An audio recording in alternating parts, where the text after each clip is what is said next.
Let's read.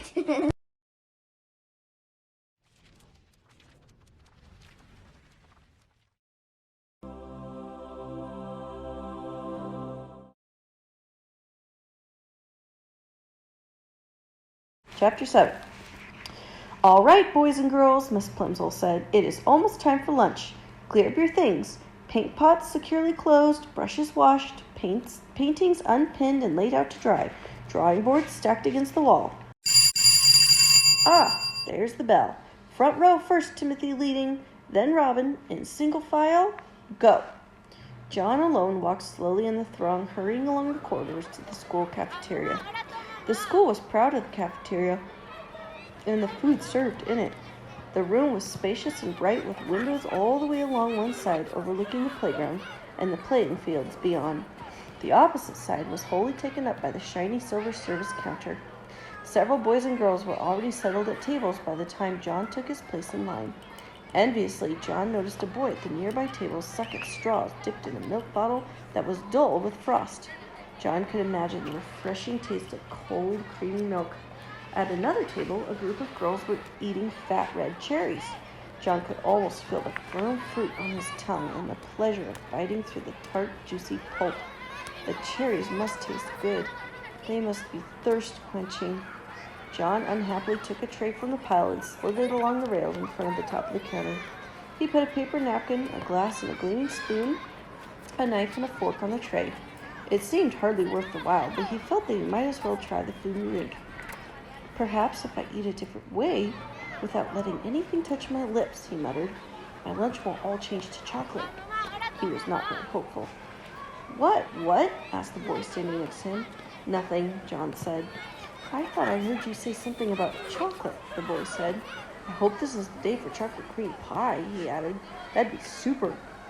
On chocolate cream pie days of the past, John had been known to skip the main course so that he might spend all his lunch money on dessert. The thought of 4 pieces of chocolate cream pie now suddenly made his stomach feel as though he were on a roller coaster. An uneasy, flibberty-gibberty sensation. John shuddered. Okay, he commented, wrinkling up his nose. The other boy shrugged his shoulders and started to choose his meal. John took a plate of cold chicken and ham, potato chips, and a crisp, moist lettuce and tomato salad. The white of the chicken, the pink of the ham, the gold of the potatoes, the pale green of the lettuce, and the red of the tomato looked delicious. He also took a half pint of milk, a thick crusted whole wheat roll, and a cool pat of butter, a tumbler of water with ice cubes clinking against the glass, and a dish of fresh fruit, slices of orange and grapefruit and banana and grapes. So, why does all that sound good now? Do you remember before? Usually he would just want chocolate, right? Mm-hmm. And that's all he ever wanted was chocolate. He didn't want healthy food, and now he wants the healthy food because he's had too much chocolate. John's tray was loaded with just the sort of meal his mother was always trying to persuade him to eat. Until today, John had always thought it was pretty dull to eat sensible things when there was sweeter food and drink to be had. See, so his mom was always trying to get him to eat like this, and he wouldn't. But now he wants to eat like that, and he can't. Today, however, the sensible things looked most appetizing, and his mouth began to water in its new sticky way. John paid for lunch with the money his mother had given him, went to an empty table, and sat down. His fingers trembling slightly with eagerness, he cut a slice of lettuce.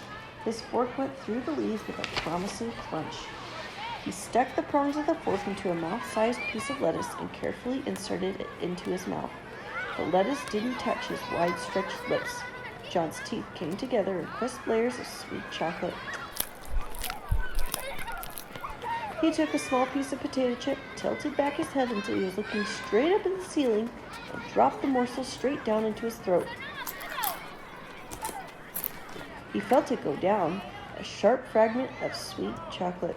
He tried the milk, the ice water, the fruit. Every solid and liquid that he sampled was transformed as soon as it entered his mouth. Then he became aware of a shocking novelty that he hadn't noticed at breakfast. At the rim of each glass there was a small semicircle of opaque brown. The bowl of his spoon and the prongs of his fork had become brown. As John watched, horrified, the areas of magic chocolate slowly spread until at last the glasses and cutlery were all solid chocolate. The trouble was unquestionably growing worse. John's scalp tightened with fear. What am I going to do? He asked himself miserably. Oh dear, what is going to happen to me? Leaving his tray of chocolate food and drinking utensils, John stumbled away from the cafeteria and out to the porch.